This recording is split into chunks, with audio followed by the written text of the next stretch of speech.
დოდებიდან მოსვივიან ფარფადი ვავილები როგორც თოვლის ფიქრები დაგეხმება ფაფუხტნებზე გერზე გიშლის სამწამებზე როგორც ჩემი ოცნება და ფიქრები და ესე იმითის ეშხი არ ჩაქრება არაფერში სანამ ჩემი მხოლოდ ჩემი იქნები გაზაფხული შუქს მივხვდებით მადლიანს ირგვლივ თითქოს კელაფტრები აზიან რაც ფიგია სხივინათელი მზის რაც მინდა სფერალურს ლევალაცის სიხარული თულით გერას უვადეს როგორ გაზელებში შერომ არ უყვარდეს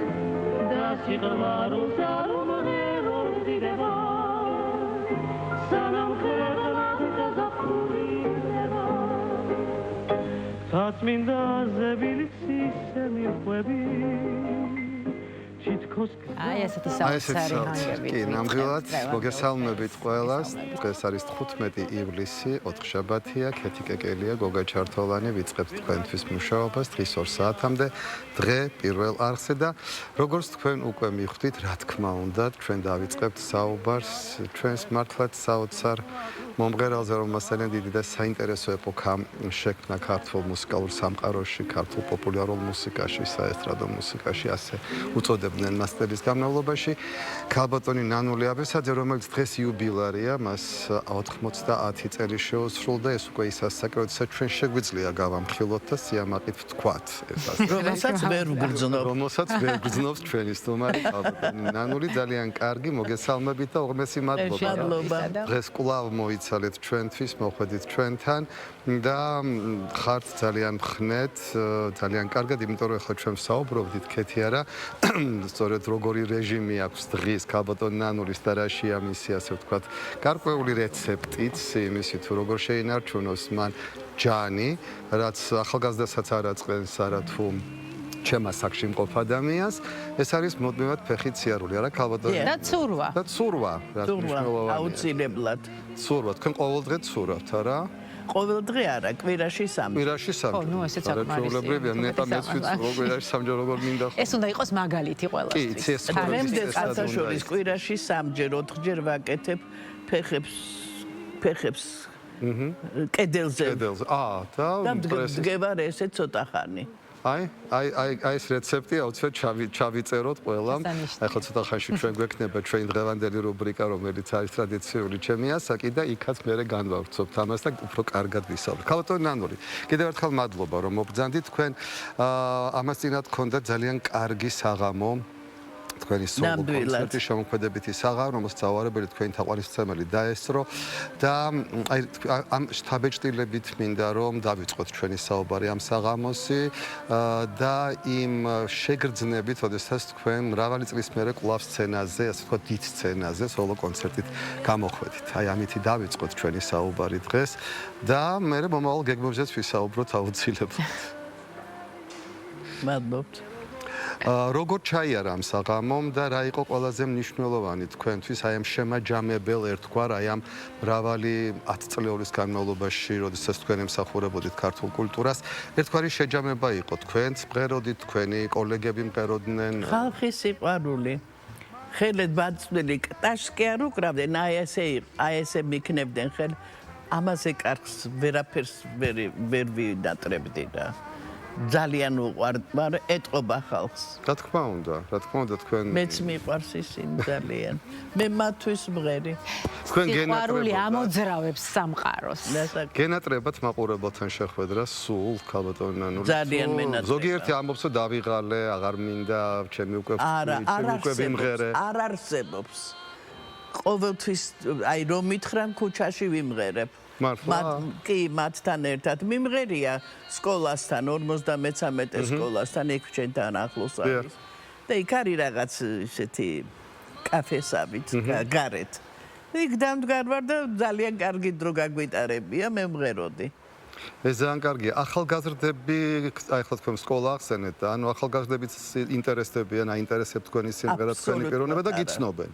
არა. აბსოლუტურად არა. არა? მე კი არა, საერთოდ არ აინტერესებს ქართული სიმღერა. მე ძალიან გული მტკივა იმისათვის, რომ არ არიციან, არ უყვარს და სუფრაც არიციან რა არის. სუფრაზე არ სხედან. იატაკზე ზიან.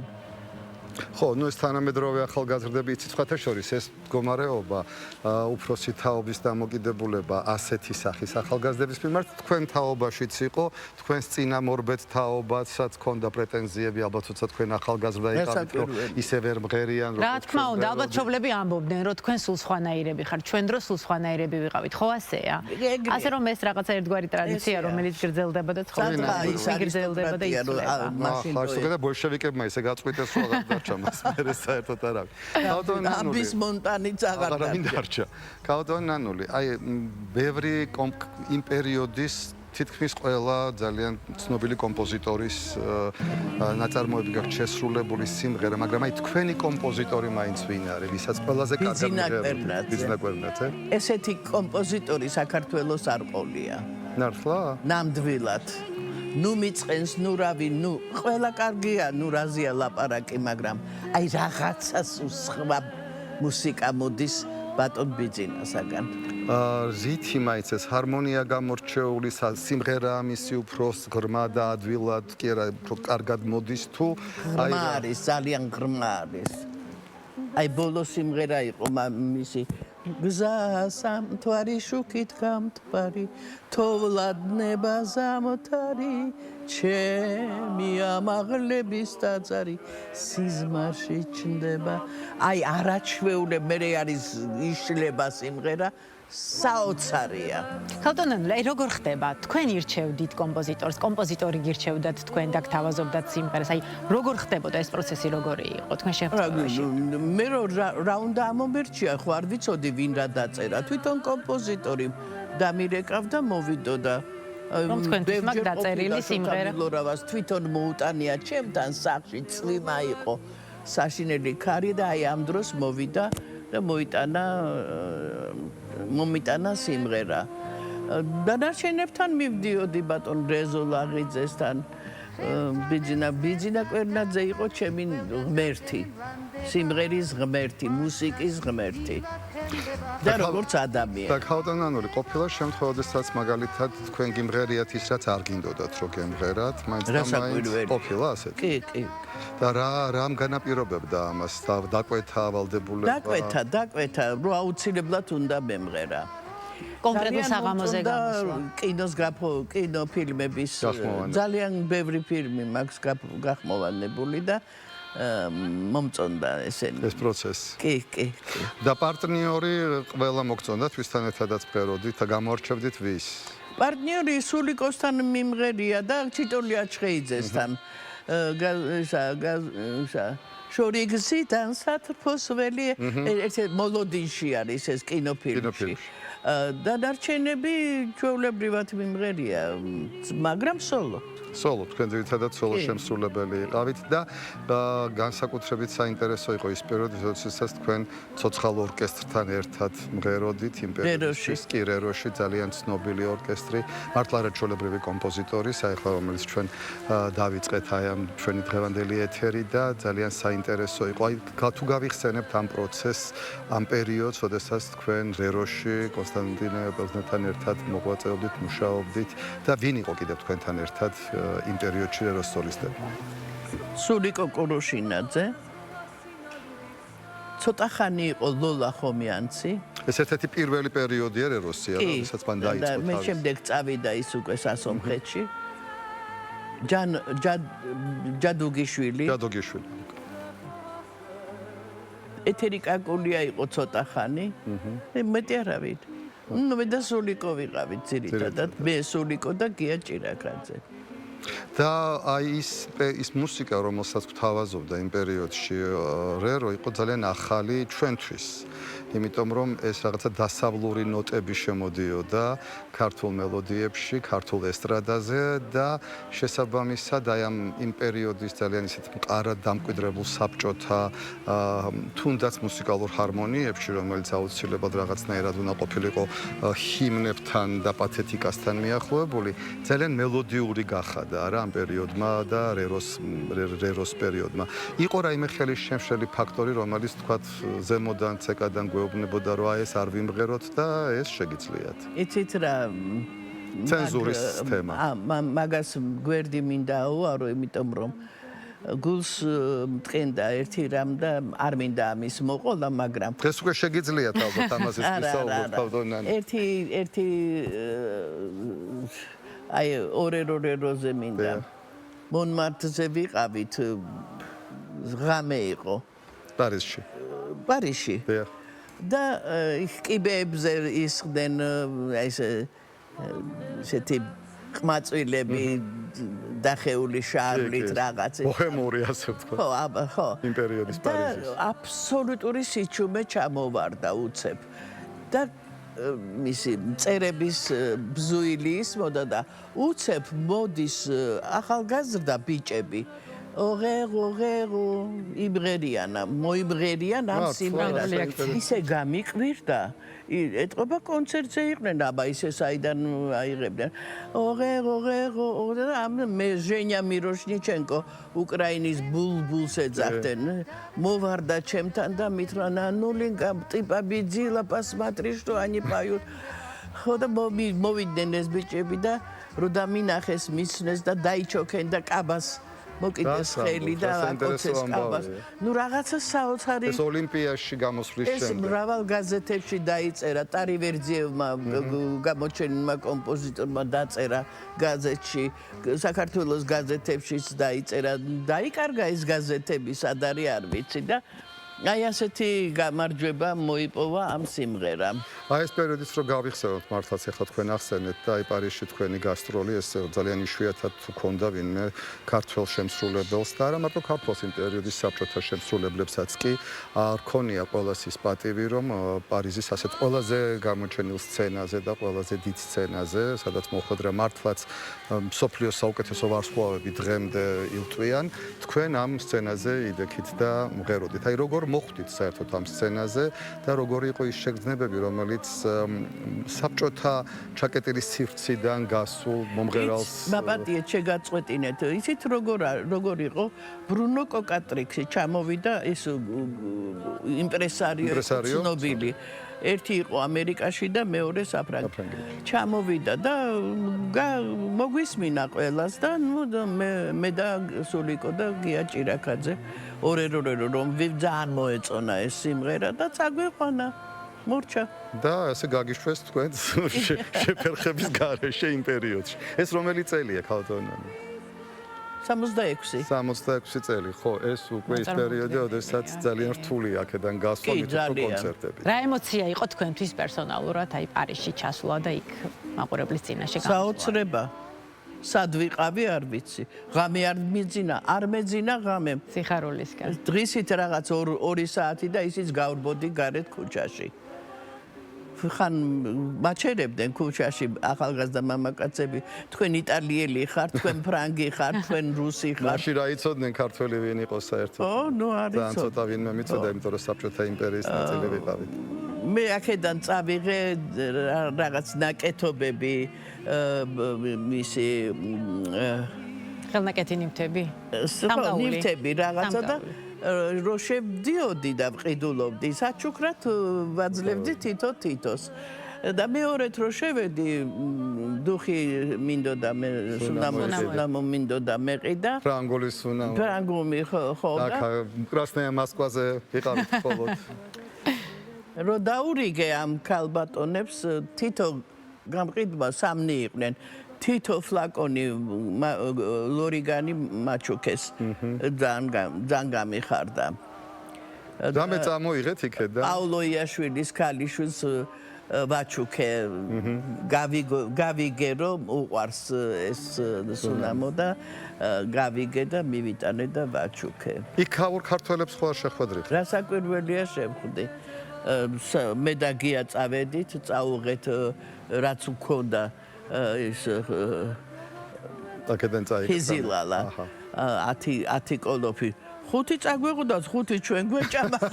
მაშინ ისეთი დეფიციტი იყო სხვათა. და მაგრამ იმათთვის ეს იყო რაღაცა საოცრება. მიადადიანის სახლში ვიყავით. იქ იყო ძალიან ბევრი ქართველები და ერთ-ერთმა ქართველმა ქალბატონმა მე მგონი ეს იყო ჩვენი პრეზიდენტი ნოე ჟორდანიას? არა. ჩვენი პრეზიდენტი რა იყო გოგონ ქართველი სალომე ზურაბიშვილის დედა იყო და მე მეუბნება ჰე ახლა მოყევი ერთ ლეიბზე როგორ გეძინათ სულ ყველას და ახლა დაქორწინებულებიც როგორ შემოგიერთდებოდა მე ვთხარი ქალბატონო როგორ გეკადრებათ მეთქი ჩვენ ყველას ჩვენი ოთახი გვაქვს და ჩვენი საწოლი და მაგრასა ლაპარაკო არის მეთქი და ამ დროს შემოვიდა გოგო და დაუძახა დედამი მამან მე გავთხოვდი მივდივარ იტალიაში ჩაო და გაიხურა კარები და წავიდა აი თქვენი ის მეთქი წესები და სიყვარული და აი ჩვენი ასეთი არის მეთქი მოდი მაგრად დავიდავანებოთ ყველაფერი კარგად აგვაქვს ჩვენ ძალიან კარგად ვცხოვრობთ და ასე რომ ოჯახზეც გითხავთ ქალბატონ ანული ერთგან წერდით რომ ყველაზე მეტად გული მწყდება იმაზე რომ ერთი შვილი მყავს მხოლოდ ცხოვრებას თავიდან რომ ვიწყებდე უფრო მეტ შვილს გავაჩენდიო გავაჩენდი როგორ არ გავაჩენდი რამდენის გამიჩნდებოდა მაგრამ არ გამიჩნდა იცით სუწასული ვიყავი ხო იყო კაშკაშა ვარსკვლავი და ყველაფერი ერთად ალბათ არ ხდება მარტივი არ არის ასე ძალიან გული ოჯახს რა როლი ქონდა თქვენ შემოქმედება აი ოჯახის როლი როგორი იყო თქვენ შემოქმედებასთან მიმართებით მოიდგინეთ არაჩვეულებრივი დედამთილი მყავდა რომელიც ხელს მიწყობდა ყველაფერში ჩემი მეზობელი იყო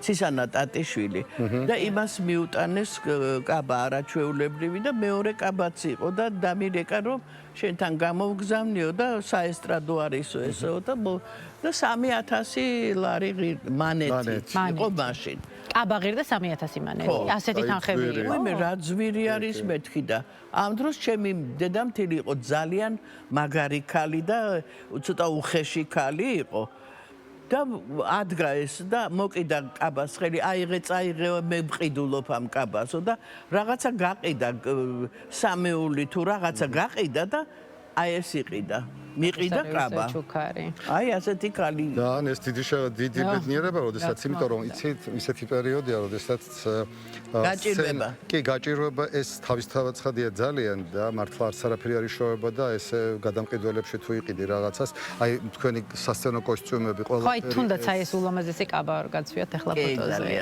კაბას იკერავდი ესე კითხვა გაგვიჩნდა ზოგს ვიკერავდი კი ვიკერავდი ზოგს ყავდა თქვენი მკერავი ესეთი პერსონალური რომ მივდიოდი გასტროლზე საფრანგეთში შემიყვანეს დიდ მაღაზიაში რა ქვიოდა იმ მაღაზიას აღარ მახსოვს მრგვალი მაგიდაზე და შიშველი მარტო ტრუსიკით ვიყავი მატრიალეს და შემიკერეს კაბა ესე ზურგი ტიტველი მოხლებამდე ესეთი ბარხატის შავი მაქვს სახში შენა დღემდე გაქვთ ეს კაბა რა საინტერესოა და იმ პერიოდში ძალიან აი ეს იქ ეგეც იქიდან არის არა ძალიან ლამაზია იმ პერიოდში ძალიან რთული იყო არა კეთი რომ ქალისთვის, ქალბატონისთვის, რომელსაც ოჯახი ყავდა, აი თუნდაც აი ასეთი კაბებით ხალხის წინაშე გამოსვლა, ანუ მეუღლე არ ეჭვიანობდა, არ ჰქონდათ ეს პრობლემა, ხო? ძალიან ბევრს დაანებებიეს თავი ამის გამო. ის რა პროფესიის იყო თქვენი მეუღლე? ბატონო? თქვენი მეუღლის პროფესია? მშენებელი ინჟინერი იყო. არავით არ ეჭვიანობა. ერთხელ გია ყანჩელი გამომიარა 4 საათი იყო, 6 საათი იყო საღამოსი და დაწერა სიმღერა იები და ლურჯი აფრები შენ მხოლოდ შენ. აი ესა. სიტყვები არ ქონდა. ავედით მორის ფოცხიშვილთან შევა ოთახში გამო იები და ლურჯი აფრები სიყვარულო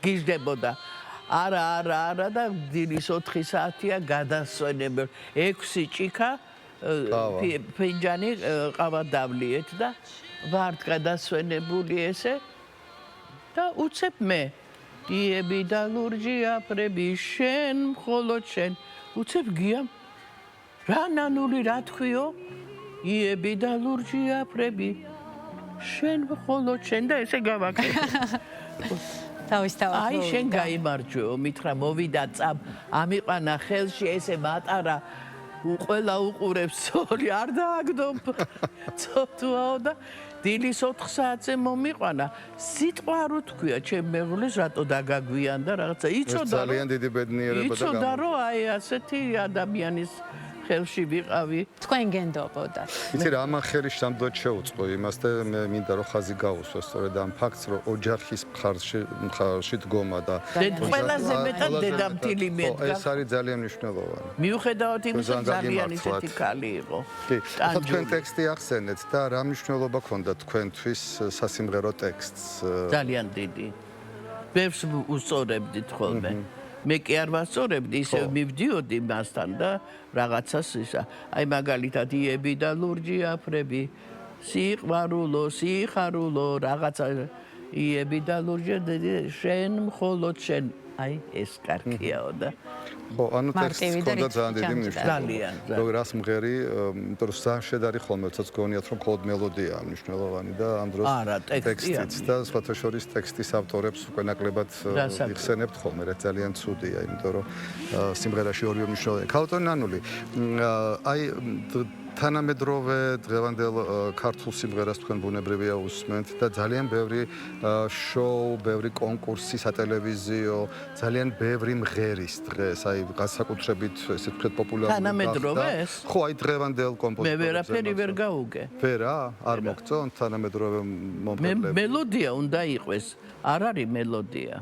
და თუ მოგწონთ აი ძველი ქართული სიმღერები, ოღონდ თანამედროვედ ინტერპრეტირებული, შეცვლილი სახით. ინტერპრეტირებული თანამედროვედ ძველი. არა, როგორცა დაიწერა სიმღერა, ისე უნდა იმღერა. ანუ კომპოზიტორს უნდა მივსდიოთ ბოლომდე, ხო? რასაკვირველია. რომ ძალიან ბევრი გადაკეთება ხდება, რაღაცა რიტმული ცვლილება ხდება, ჰარმონიასაც კი არ არა, ეგ არ შეიძლება სიმღერაში. ანუ პირვანდელი სახე უნდა გქონდეს შენარჩუნებული. რასაკვირველია. თქვენ სიმღერებს მღერის მსმენელი. აი თქვენ რომელ სიმღერას ღიღინებთ ყველაზე ხშირად? აი სამზარეულოში ფუსფუსის დროს, აი თქვენი სიმღერა ყველაზე ხშირად რომელი გაგახსენდება და რომელს წაიღიღინებთ? ანუ ყველაზე მეტად რომელი გიყვართ? არა, სამზარეულოში არ ვღერი, მე საჭმელს ვაკეთებ. თან არ ღიღინებ? აბაზანაში ხომ ღერით? ყველა მღერის აბაზანაში ძირითადად. თორე კაი ისაა აკუსტიკა. ეხო. მე დავწვევი და ჩავთავ ხოლმე რუსულ რომანსებს ძალიან მიყვარს. დუეტები ნუნუსთან, მაქს გაბუნიასთან არაჩვეულებრივი რუსული რომანსები და იმას უსმენ ხოლმე ხანდისხან და პერიკომო იყო. კი, პერიკომო მახსოვს მე. ქონდა ეს რა ქვია? It's impossible to leave this girl. It's just impossible. არაჩვეულებრივი სიმღერა. ინგლისური სიმღერებს ხომ ღეროდით ხალხო? მე ინგლისური ხო, ამიტომ სწორედ იმიტომ რომ ძალიან ცოტა მიცოდა მაშინ. ძალიან მიყვარს პერიკომო. კი, როგორ არ მიყვარს. მე მაშინ ხალხურ საკრავიერ ანსამბლში ღეროდი. ეკლესია იყო პატარა იქ სანაპიროზე და ერთხელ რობერტ დე ნირო მოიყვანა მართლა? დიახ შეხვდით ერთმანეთს? შენგელაია. ელდარმა. არა. გიორგი. მოიყვანა დე ნირო. და რომ ღერი ჰარი ჰარალო და ნეტავი გოგო მე და შენ და უცებ ხედავ დე ნირო ზიზდან მე ვიკითხე ნუ თუ მძინავს და მესიზრება რა ხდება ჩემ თავზე ვერ გავიგე და დავამთავრეთ ეს გამოვედით გარეთ და უცებ დავინახე ცხოვრებაში მართლა დე ნირო მოვიდა ჩემთან მომკიდა ხელია ესე და მომკიდა ნიკაბზე ხელი ამიწია ესე და აი აქ ბაკოცა ორი კვირა არ დამიბადა და ესე მეფერებოდი გიყვარს ტენირო და მოგწოდე. საიდან ამოგდითო აქედან მეუთხარი და ოღონდ დავიდა. მე ძალიან კარგად წავედით რესტორანში. კარგად ვიქეიფეთ. მე მიდიოდა ქობულეთში და მეუთხარი გიორგი მე წამიყვან რა გეხვეწები მეთქი და ჩემ მეუღლეს უთხარი და წადი მაგაზე უკეთეს ადგილზე საწახვალ.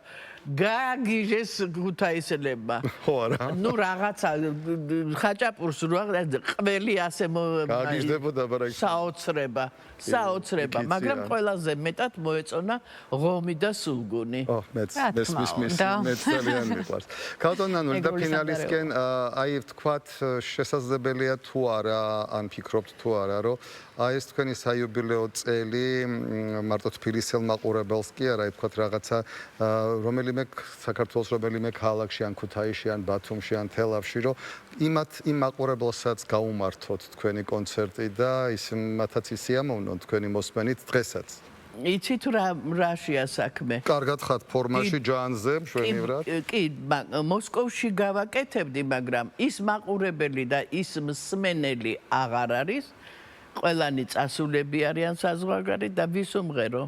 ნუ რატო ჩემ თაობას ძალიან მოსწონს თქვენი სიმღერა, ჩემს უფროსთაობასაც დედაჩემ მაგალითად ძალიან გავხარდება. მაგრამ რომ ფარგლებს არა, მე გეუბნები თეთრუნდა საქართველოში. საქართველოში? აი ქუთაისში, ბათუმში, თელავში, ოზურგეთში. ბათუმი განსაკუთრებით. აი ბათუმში ხა თქვენი ბათუმი ეს იყო თქვენი ნამღერი ბათუმი იქცა ჰიმნად ნამდვილად ბათუმის ერთ-ერთ საუკეთესო შესრულებით და გახსნებათ კონცერტი ბათუმში. კი, ოთახი უნდა მაჩუქონ და მართლა რა კარგია. კი, სიამოვნებით წაბძანდით და დაისვენეთ. ძალიან დიდი მადლობა. ამ შემოთავაზებას ხელიდან არ გავუშვებ. დიდი მადლობა ქალტონანული. ჩემი ტელეფონი იცით ალბათ. კი, როგორ არა. აუცილებლად. ძალიან დიდი მადლობა. ქალტონანული, მე მართლაც მინდა რომ აი რაც თქვენ ვთანეთ, რომ გარკვეულად იკარგება თუნდაც საშემსრულებლო ის კულტურა, რომელიც თქვენმა თაობამ კი და ამიტომ სანამ ჩვენ შეგვიძლია ყველას ჩვენს მარხს ტელევიზიას ისე როგორც საკონცერტო დარბაზებს ან სცენებს, ვფიქრობ რომ აუცილებელია რომ თქვენ გქონდეთ მაქსიმალურად შესაძლებლობა რომ იყოთ სცენაზე და აი ეს კულტურა სასაშემსრულებლო ის სიმღერები რომელსაც დღეს სრულიად სხვანაირად მღერის ახალგაზრდა თაობა და შემდგომი თაობა, მაგრამ ის ავთენტიკურობა რომელიც გააჩნდა ამ სიმღერებს, იმიტომ რომ თქვენ ეს სიმღერები შექმნით და შეიქმნა თქვენთან ერთად მომღერალი, კომპოზიტორი და ტექსტის ავტორი. ეს სამეული ერთად ქმნიდა, ეხლა როგორც ყანჩელზე ახსენეთ და ეხლა არა ხო და ამიტომ ვამბობ, აი ის რაც თქვენს მიერ არის შექმნილი, რაც თქვენ ძალიან კარგად გახსოვთ თუ ორიგინალში როგორ იმღერება ეს სიმღერები. მე ვფიქრობ, რომ ქართული სცენიდან და სცენა ბევრი გვაქვს საქართველოში, ამ სცენიდან უნდა ისმოდეს კიდევ ეს სიმღერები, კარგ ფორმაში ხარ და ვფიქრობ, რომ ესეთი კონცერტები არ იქნება ცუდი, რომ იყოს უფრო ხშირად. ძალიან დიდი მადლობა, რომ იყავით ჩვენთან და ისე ვერ გაგიშვებთ, რომ რაიმე თუ შეგიძლიათ და თუ სურვილი გაქვთ, უბრალოდ შეძლებთ თუ არა შეგიძლიათ, რომ დავტოვოთ თქვენი ავტოგრაფა და ასე ვთქვათ ჩვენს გადაცემაში, წავიღიღინოთ და შემდგომ ამისე დავემშვიდობოთ ჩვენს მაყურებელს, თქვენთვის საყვარელ და მონატრებულ მაყურებელს. იცით რა მინდა გითხრათ? ძალიან გული მტკივა, ძალიან, რომ იმ სიმღერებს, რომელსაც მე, ნანი და სხვა მომღერლები მღეროდნენ, აი არაჩვეულებრივ სიმღერებს, იმას აღარ იმღერებენ. ან თუ იმღერებენ გადააკეთებენ სხვანაირად და ამაზე გული მწყდება. მაგრამ ესეც გაივლის და ისევ მოვა. ის კომპოზიტორები, ის მომღერლები, ის აკვანში რო ვიმღერე მე, ის ვიღაცა გაიმეორებს და ასე შემდეგ და აი ამით მივდივარ, თუმცა გულნაკლული ვარ ძალიან, მაგრამ რასიზამ ცხოვრება. ხო, არ საუბრობ თქვენ ამ თქვენს გულნაკლულობაზე, ყოველთვის ერიდებით, რომ ამაზე ისაუბროთ, თუმცა თქვენ საუბარში, ისე როგორც თქვენს სიმღერაშიც დღეს მაინც გამოდის ეს სევდა იმ გულნაკლულობისა, რომელიც თქვენ გაგაჩნიათ, იმ ცხოვრების და იმ თქვენი შემოქმედების ისე ვერ დაფასების თუ ისე ვერ მიღების გამო, რომელიც თქვენ გულს გკენთ დღემდე. ალბათ მემუარებში მაინც დაგვიტოვებთ და დაწერთ ყველაფერს ისე როგორც იყო, იმიტომ რომ მართლაც თაობამ უნდა იცოდეს არა მხოლოდ ის თუ როგორ ასრულებდა, არამედ ის თუ ვინ უშლიდა ხელს ვინ ეხმარებოდა შემსრულებელს, ვინ გზაზე ეღობებოდა, ეს ყველაფერი მაინც ისტორიისათვის აუცილებელია. თქვენ ამაზე არასოდეს არ საუბრობთ, მე მესმის თქვენი კეთილშობილება, იმიტომ რომ ბევრი თუ ცოტა მათგანი დღეს კიდევ არის ირგვლივ ამ ჩვენს გარემოში, ამიტომ თავს იკავებთ ამ ყველაფრისგან, მაგრამ ალბათ მაინც ოდესღაც ეს ყველაფერი უნდა ითქვას. არ დაიტოვოთ გულში ბოლომდე, იმიტომ რომ დღეს უკვე არის ის პერიოდი, როდესაც მართლაც ყველაფერს სახელი უნდა დავარქვათ, თავისი არავის შემოქმედებას ამითი ჭრილი არ მიადგება. უბრალოდ თქვენც უნდა თქვათ თუ რა იყო ის, რამაც თქვენ მეტნაკლებად შეგიშალათ ხელი იმაში, რომ გაგეკეთებიათ ის ბოლომდე, რაც გინდოდათ რომ გაგეკეთებიათ. რაც შევძელი გავაკეთე. კი, ნამდვილად. ხო. ეხლა რა მინდა გითხრათ? მე მოსმენილი მაქვს, ბაბუა ჩემი შორაპანში ცხოვრობდა, იყო ასეთი სოფელი. კი, არის. და მეორე ბაბუა წევაში, სადაც რეზო თაბუკაშვილის მამა ცხოვრობდა და ისინი მეგობრობდნენ ერთმანეთს. აი იქ იყო არაჩვეულებრივი სიმღერები ბაბუა ჩემის სახლში. კავსაძეები, ძმები კავსაძეები, ამირანაშვილები. ზესტაფონიდან ჩამოდიოდა ძმები სერგო და მისი ძმა ზაქარიაძე. უხუთი და სერგო ზაქარიაძე. დიახ, სერგო ზაქარიაძე, უშანგი ჩხეიძე, ჩიტოლია ჩხეიძე, შემდეგ იქიდან რეზო ლაღიძე.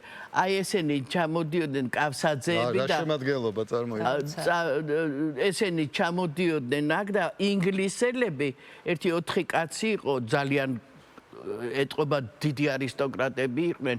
აი ეს შვებოდნენ თურმე ხელებს და იყო სიმღერა, მაგრამ კავსაძეები რო დაჭექავდნენ, თურმე სულ ზანზარებდა ყველაფერი, რაღაცა საოცრება. და აი ეს გარემოება წავიდა და აღარც მოვა. მოვა ალბათ ქაოტონა, ცოტა სხვანაირად მოვა, მაგრამ რაღაცა მოვა. ყოველთვის ქართული კულტურა ყოველთვის თავის თანადროული შეიძლება იყოს. იმ სვენელის, რომელიც დღეს არის. მაგრამ შეიძლება უკეთესი მოვიდა. არ არის გამორიცხული და ალბათ. უღრმესი მადლობა ქაუტონანული, ჩვენთან იყავით დღეს აი ამ დიდი მადლობა რომ დამაფასეთ ამდენი ზღირსი არა ვარ. ნამდვილად ძალიან ამ არხისგან ყველაფერი გეკუთვნით. დიდი მადლობა ჩემო საყვარელო მსმენელებო, გემშვიდობებით. მომავალ შეხვედრამდე. აუცილებლად 100 წლის 95 მე 100 აუცილებლად. აღნიშნოთ ამ სტუდიაში. აუცილებლად. დიდი მადლობა. ქალბატონი ნანული აბესაძე არ უნდა მას განსაკუთრებული წარდგენა იყო დღეს ჩვენი სტუმარი, რომელიც დღეს 90 წლის შესრულდა.